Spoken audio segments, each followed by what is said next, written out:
Hello viewers, welcome to s.srisamrithi recipes. இன்றைக்கி சுவையான பால் கொழுக்கட்டை எப்படி செய்யலாம் பார்க்கலாம். வாங்க வீடியோக்குள்ளே போகலாமா? அதுக்கு தேவையான பொருட்கள்லாம் எடுத்து வச்சுருக்கேன். 1 அளவுக்கு புழுங்கல் அரிசி எடுத்து ஊற வச்சுருக்கேன். அதை ஒரு 3 மணி நேரத்துக்கு முன்னாடியே ஊற வச்சுருங்க. 1/2 கப் தேங்காய், 1 கப் சர்க்கரை, ஒரு பெரிய டம்ளரில் பால் எடுத்து வச்சுருக்கேன். இப்போது கட் பண்ண தேங்காவை மிக்ஸி ஜாரில் போட்டு கிரைண்ட் பண்ணிக்கலாம். இது கூட கொஞ்சம் வாட்டரையும் மிக்ஸ் பண்ணி வடிகட்டி வச்சுக்கலாம். தேங்காய் பால் எப்படி எடுப்போமோ அதே மாதிரி எடுத்து வச்சுக்கோங்க. இப்போ ஊற வச்ச அரிசியை எடுத்து மிக்ஸி ஜாரில் போட்டு இதையும் நல்லா கிரைண்ட் பண்ணி வச்சுக்கலாம். இது கூட கொஞ்சம் உப்பு சேர்த்துக்கோங்க. உப்பு கொஞ்சமாக சேர்த்துக்கோங்க, ஒரு பிஞ்சு. இந்த மாதிரி மாவு மாதிரி ஆட்டிக்கோங்க. இப்போது அடுப்பை பற்ற வச்சு ஒரு நான்ஸ்டிக் கடாய் எடுத்துக்கோங்க. அப்போ தான் இது ஒட்டாமல் கிளற முடியும்.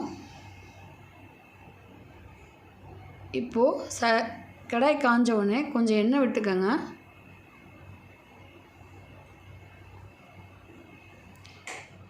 இதில் அந்த மாவை எடுத்து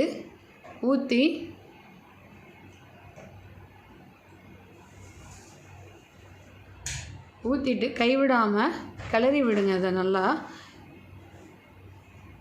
அந்த மிக்ஸி ஜாரில் கொஞ்சம் தண்ணி ஊற்றி அதையும் மிக்ஸ் பண்ணி ஊற்றிக்கோங்க. கொஞ்சமாக ஊற்றிக்கோங்க.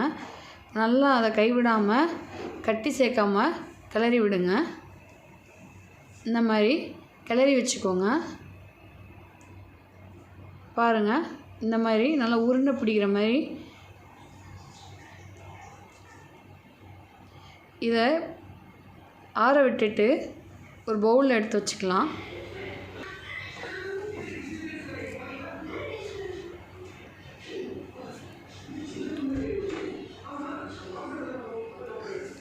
பவுலில் எடுத்து வச்சுக்கோங்க.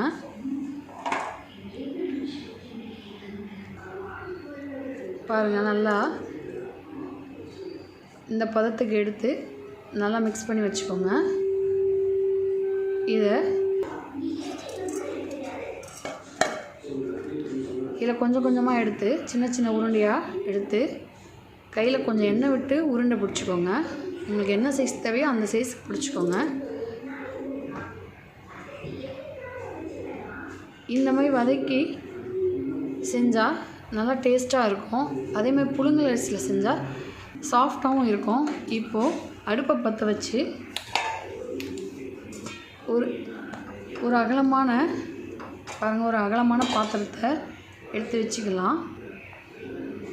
இப்போது அந்த தேங்காய் பாலை எடுத்து ஊற்றிக்கலாம்.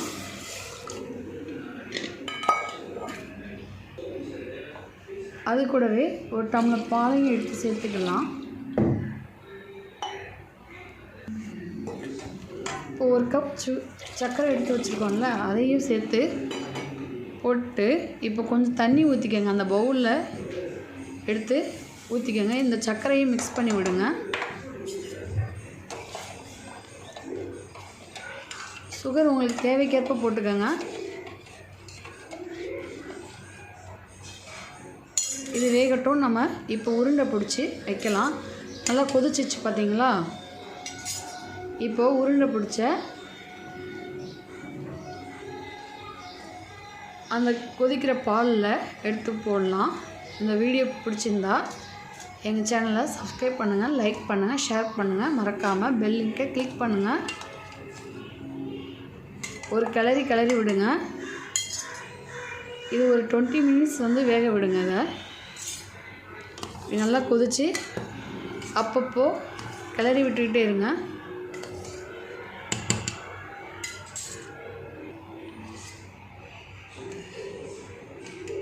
பாருங்கள், இப்போது பால் கொழுக்கட்டை வெந்துருச்சா நம்ம பார்க்கலாம். பாருங்கள், வெந்துருச்சு.